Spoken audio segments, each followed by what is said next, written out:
The reason I wanted to be in conversation with the two of you around these topics, having spent a good now 6 years really thinking about how companies can operate in a world that's expecting way more of them, that I just haven't heard that many people bringing together a conversation about management and social justice. I experienced the intersectionality of those two terms, those two concepts in my life as a Black woman who's the child of activists, who is in media and spent the last 19 years in producing branding content for companies and nonprofits, that my experience as a producer, as a manager, as a project manager, as someone in a leadership role has always been a matter of social justice. Being the embodiment as a marginalized person, there's no way for me to experience that space without experiencing it from a social justice perspective. The challenges I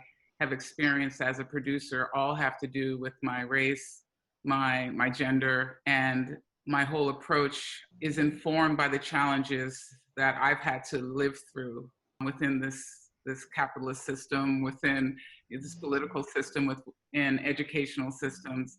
I feel like my whole life in the last 20 years, I have data from a time when these conversations were not overt at all, when social justice was not even on the plate societally in a real way, especially within management systems, right? So I feel like my experience has always been speaking to a bottom line directive, but facing challenges for coming from a leadership style that was not acknowledged in any system in which I found myself. I think about my experiences in academia, which shapes so much of what I do. So my career in academia spanned over 10 years.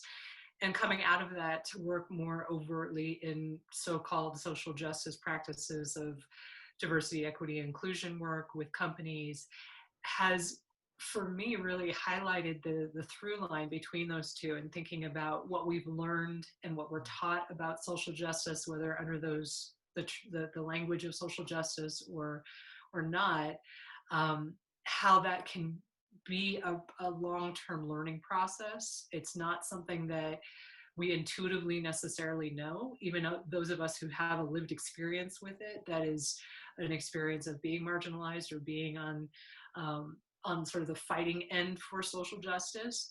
But to be able to think about that with companies that maybe that's not even part of the conversation, it hasn't been. And now it's sort of this new pressure to be more competent in areas that are sort of given, I think of them as having buzzword kind of connotations, like, oh, okay, now we're going to do our diversity, equity, and inclusion work. For me, coming into that field has felt,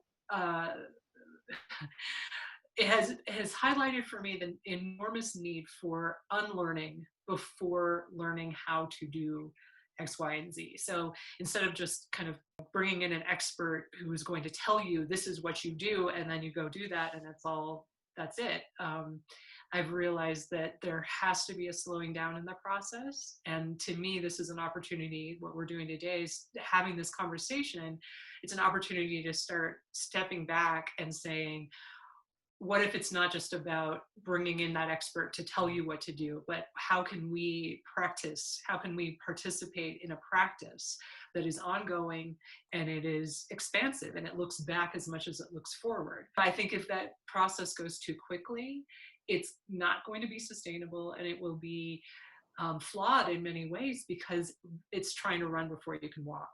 I think that in the conversation with the two of you of Donielle, sort of your lived experience of having, creating corporate brand marketing, which is part of my career path too, and then Béalleka working with you in terms of cultural literacy and cultural change within organizations. That has been a really important counterpoint to me to the work that I've done over the last 6 years around looking at how the marketplace has changed for companies.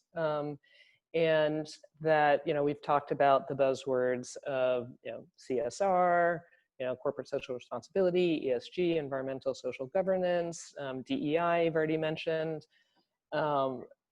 And we all, and now there's a new crop of buzzwords around stakeholder capitalism or inclusive capitalism. So there's all these things that are signaling to companies that that the public and society expects them to stand for more than just profit. But there is this gap I have found between those sort of big concepts and those big words and the lived experience of people inside of companies, and the efforts to actually create cultural change. And so that to me feels like the gap that needs to come together, because people can write think pieces on these big concepts, but unless it's actually happening at the ground level in terms of inside companies in a sustainable way, then it's all going to just end up being window dressing. It's actually not going to be pointing to actually a movement of power within organizations, which I think is really what we're talking about, and gets to some core tenets of capitalism, frankly. The challenge of my experience has been in the separation between the initiatives, these buzzwords, I call them the check boxes, right?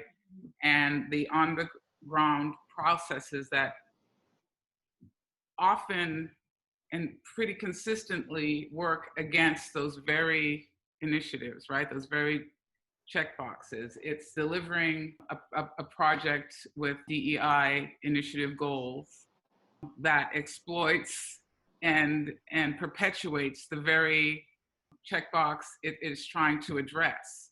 I hop onto what Béalleka was saying earlier, the need to step back, go back in time and slow down, because it's like this, it just becomes another vehicle for the same oppression. And it's very ironic to experience that the language, the checkboxes themselves become the vehicle for the same oppression.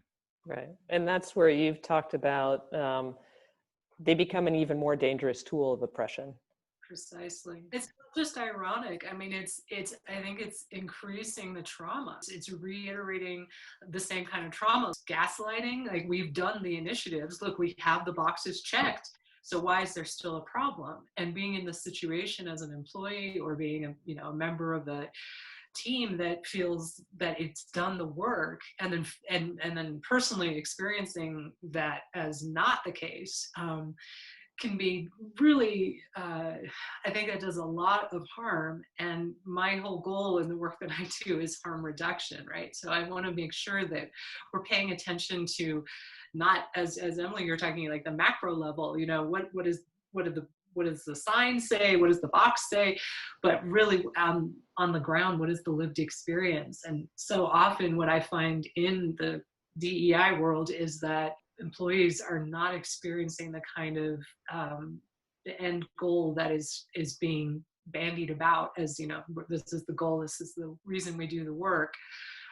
It is back to window dressing. It's just a superficial kind of lip service to work that does not happen in a day. It doesn't happen through a single workshop. It doesn't happen from just a click of, we checked the boxes in our signed work that we were supposed to do. That doesn't have any sort of long-term payoff. I think about an experience I had with a brand where it was an environmental installation, giant pieces that were going to be mounted in an office, in a wall. It was out of the country, and one of the initiatives that we were tasked with fulfilling was in hiring Indigenous people to create this work. Because of the production process, not enough time was allotted for it. Purposefully, when we had 9 months, decisions were put off, budget was denied and reduced for this people. We were only sort of greenlit on being able to move forward at a moment in the schedule when we were forced to hire 10 times more people at a lower rate than would have been acceptable had we followed my leadership. My voice as a Black woman, I felt, was very easy to suppress and ignore in that space. And we ended up paying people about 15 cents an hour to deliver something on a rush. And this was to fulfill a directive that Indigenous people should be benefiting from this installation. And it turned out to exploit them in a way that would have been worse than not having them participate at all. And to be producing that on the ground and be the conduit of that, there was no way I could reduce the harm within that system. And that taught me a lot about these initiatives. It was a checkbox. Literally, there's a plaque next to the piece calling out that initiative for a pat on the back for the company. And that's that example to me. It shows how that's the danger of not stepping back, not addressing what needs to really change at core fundamentally in order to fulfill the initiative. When it's just a checkbox, it's an instrument of the same oppression. Wondering, Donielle, if you can speak a bit to, you just mentioned being the conduit for that and being in a leadership position in that context. Yeah. And what position that puts you in. You as an individual, you as your own mental, emotional, physical sort of well-being. I felt it in my physical being, the nausea, the stress of being forced to work in a style and pay people in a way that ran counter to everything I believe in. I feel like my production philosophy is very much, I see myself as a filter between the directive and my crew and my team, and I feel very protective of them. I feel like sustainability is a huge part of my leadership style. I don't believe in burning people out. And so in that experience specifically, I could not filter. And then just the psychological insight and understanding, I mentioned earlier, being the child of activists, activism and social justice has always been in my head as being the context for my work experience, for my life experience, and seeing the way in which I was personally the vehicle of exploitation in a place that, I really used to believe that, by being placed in these systems, I could change things. I could at least do things differently. But in that instance, it was so clear to me that power is limited, that there's not much I can do to change when my job is to deliver. And if I don't deliver, that has ramifications for my personal life and for the way others who come behind me are seen. It's a lot of pressure that manifests physically in terms of burnout, stress, depression. I experienced all those things from having to live and embody and act in a way that runs counter to my beliefs in order to deliver a bottom line goal that I did deliver to. And there's mixed feelings about that, coming in on time and under budget in that kind of way. It takes something from you. Thank you, Donielle, for sharing that personal experience or series of personal experiences. And I want to acknowledge the emotional and other types of labor that you are continuing to be required to produce, even in recalling what you've lived through.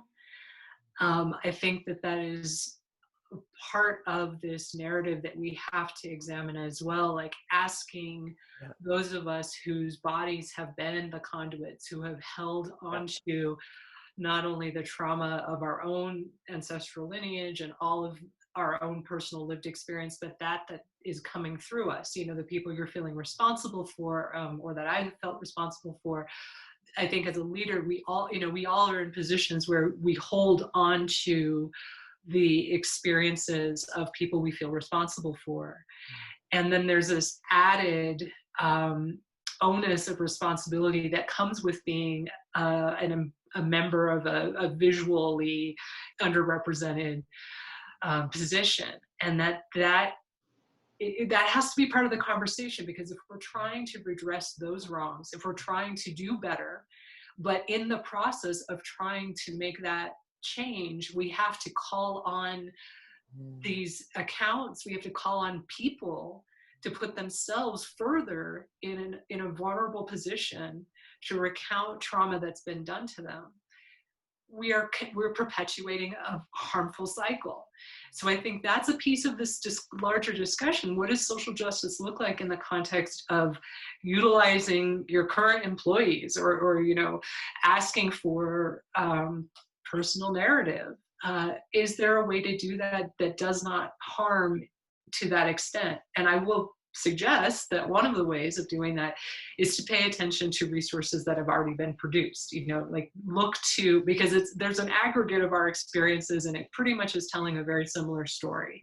We're not seeing a lot of outliers. Speaking as a woman who has worked in really male-dominated companies, a similar feeling of if I'm producing in a certain way or delivering results in a certain way in a context that isn't sort of hearing me fully as a woman, then that just means that whatever women come after me are going to get the same lack of listening and the same lack of visibility.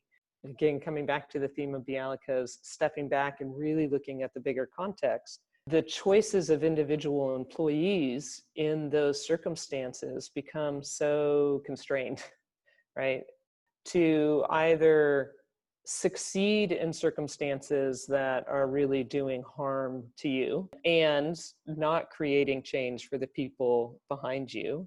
The choice of trying to create change from the inside. And Donielle, I think you've talked about that as well, like having this hope of I can shift the system from the inside, but recognizing the real practical, social, and material and financial implications that might come in doing that within your workplace. Well, then the decision becomes, as an individual employee, I'm just going to leave, which is the healthy and sane and resilient choice to make as an individual. And it means that the company, the system, the culture within that company has remained unchanged. Diversity initiatives may have been going on for, I don't know, Béalleka, you probably have a better idea of this than I do, but how many decades? Yet the numbers aren't really shifting. So it's clear that however companies are approaching this, it's not working. You mentioned that leaving is an option, that an individual can just choose to opt out. And I think that we often get into trouble when we try to individualize what should be considered a systemic issue. Right. So that's why a company can keep reproducing its numbers, its demographics, because it isn't committed to systemic change. It'll just swap out individuals. So if that leaves those of us in a raced body to have to actually make a choice. I use the phrase to go along to get along. Like we find a way to just keep going with the current system that doesn't in fact challenge that system, because it puts so much of a burden on our individual selves. And we've already identified so many of the harms that it isn't sustainable, but it is sustainable to the system. The system gets to self-congratulate and say, look, we're working, this is running, our company is still doing business. And it just swaps out the individual who can't go along with that system. But if it's actually committed to the self-interrogation necessary for systemic change, a company then can make strides. But you're right, historically we've not, we've seen this decades after the initial suggestion that, we could integrate social justice. I don't think justice actually was the language being used, until very recently. And that does open us up, I think, in these really dynamic ways to start examining, well, what does justice look like? What does equity look like? Or what do DEI initiatives look like? Well, we can say, well, we did this many workshops and we had this many meetings and we did this, we brought in this many different consultants and job done, rather than well, what have we seen in the ways that, what changes, substantive changes have we actually seen in our company's leadership? You know, who is actually at the table, and how are we doing business differently? You know, Donielle, you were talking about that, you know, coming in under budget and on time. It's like that looks great on the surface, but what were the human costs? And what is the cost of replicating a cycle in which that will always be expected? And that will be expected at the expense of all of these bodies that are making that outcome possible. While you were talking, it just came to mind, like we locate social justice on our bodies, right? Like I'm filtering the negativity through my body. I'm filtering the language, and I'm being used because I can, you know, this face can speak to Indigenous peoples with a different level of trust than another face might be able to. So, you know, my body is a location of not only the challenge of being seen as a checkbox, right? My authority as a leader is compromised by this view of my being some sort of physical embodiment of DEI. You know what I mean? Oh, we've got a Black producer, we've got a female XYZ, you know, being used in that way. Not only runs counter to social justice, but my successes mean that the system is validated as being normal. You know, I've seen the non-sustainability of these approaches, like, yeah, delivered on time and under budget, but who did you lose from your team who moved on to a different job? You know what I mean? Who quit in the middle, and who did you have to like spend 4 weeks replacing, retraining? You know, these are the things that don't get even counted into the bottom line that I think is really interesting. There are companies I've worked for, you know, just trying to bring in vendors like, oh, I won't work with those guys because of past experiences. I'm having to use my interpersonal skills to draw them back if I need that vendor to work, you know, if I need that individual, that animator. And I wanted to go back to something you mentioned too, Béalleka, with like, you know, it's not about individual bodies. I feel like, you know, I want to throw the idea of leadership styles into the conversation as well, because you can have a body that is brown, that is Black, that is female, that is, you know, whatever, you know, checkbox you want to fill, who apes the same leadership styles and perpetuates it that way. You can be non-sustainable and be of color. You know, you could be an instrument of injustice and be female. You know what I mean? I think the style and core values are really where the change has to happen. Having done work in various systems, you often come back to the same question, which is we understand the impact at the individual level. So we see it through that lens, just because we're human beings, that's how we understand stories. But we know that systems sit inside a larger context that's a historical context. I think this is where I feel like we are entering a moment of corporate history that hasn't existed before. When you know, I spent 17 years inside a corporation, I had a pretty clear idea that we were inside a corporate bubble and that we managed our external conversations very carefully. But when the digital revolution showed up, digital economy showed up, all of that just blew up. And that we no longer could control the conversation, and we could no longer control what was being said about us in a way that we could before. And it doesn't mean that folks, those external stakeholders, didn't have opinions and weren't important before. They were. But now they just have tools to broadcast their opinions about any particular company in a way that just was not present before the advent of social media. And, you know, on top of that, those external stakeholders actually don't really trust companies, and there's statistics that have demonstrated that. Edelman is a company that's done trust barometers for the last 20 years, and they have seen how trust in government, media, nonprofits, and business has gone up and down over the years. We're at a moment where that trust is really plummeting, and people can express it.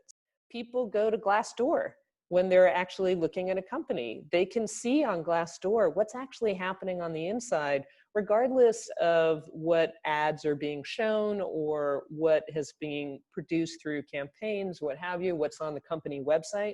Way more people have way more say and therefore way more power over your reputation and your profile in the marketplace. I think we're at a moment that says, okay, companies, you actually do have to do that step back. And Béalleka, to what you were saying earlier, it's actually a fundamental rewiring of your company. It's actually a fundamental reorientation that says, yeah, saying you stand for something bigger, saying that you stand for principles, okay, that gets you to the starting line. That gets you to the beginning of the conversation.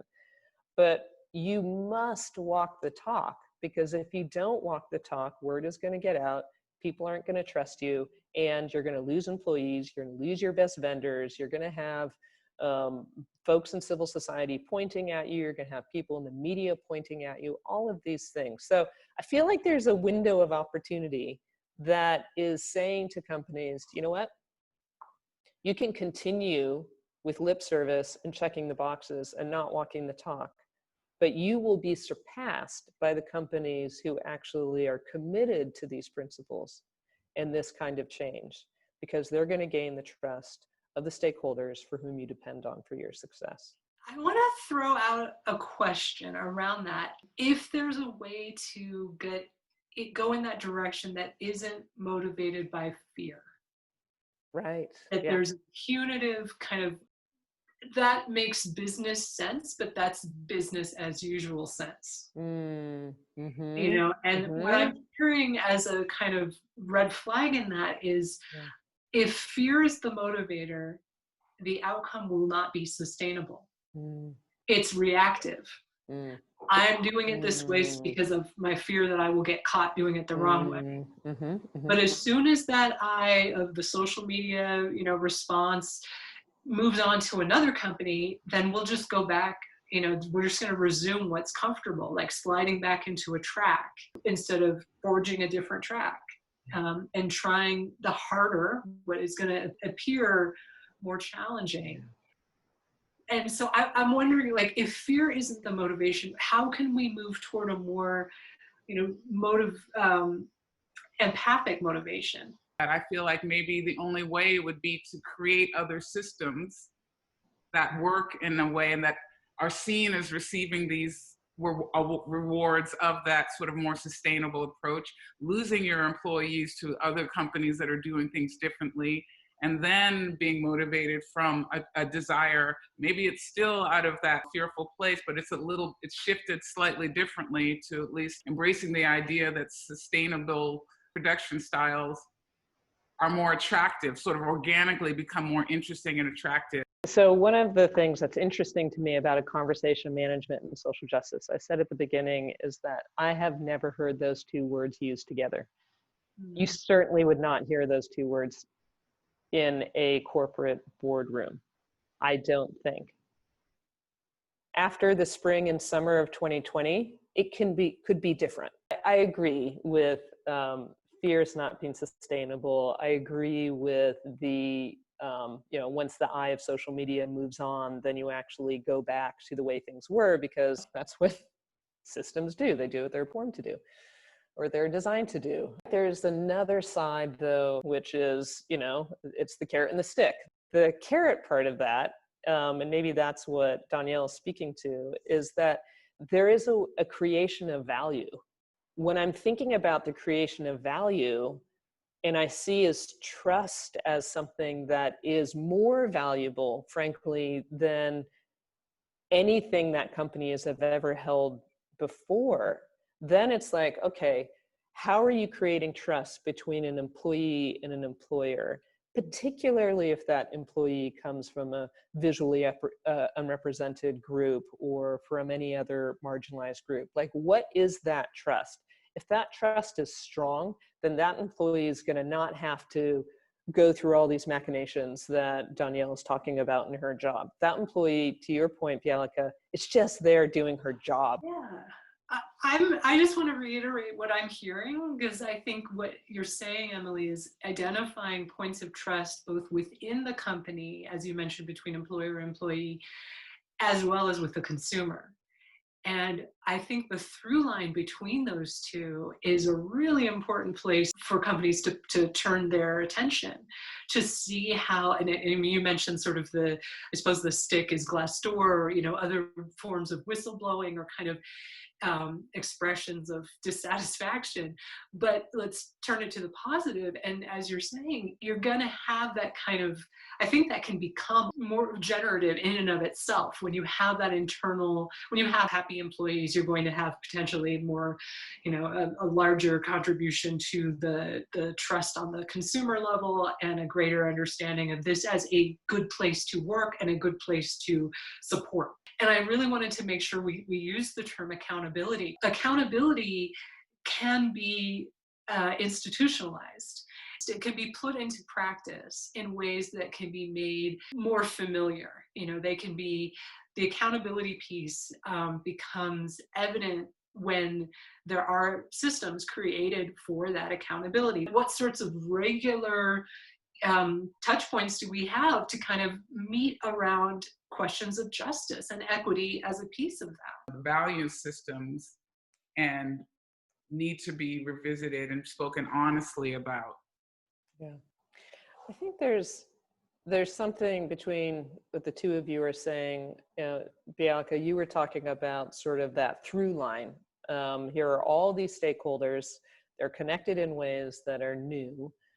So, inconsistencies between how you're showing up to one will come out for the others. So there's the idea of like, okay, well, what is that through line that has a company truly demonstrating that it's walking its talk? And then Donielle, I think you're speaking to, values, how you do your work is, I think, really part of that integrity. I definitely hear that. And I agree that I'm thinking about what I've witnessed, when is actual structural change being made and what is effective in that process.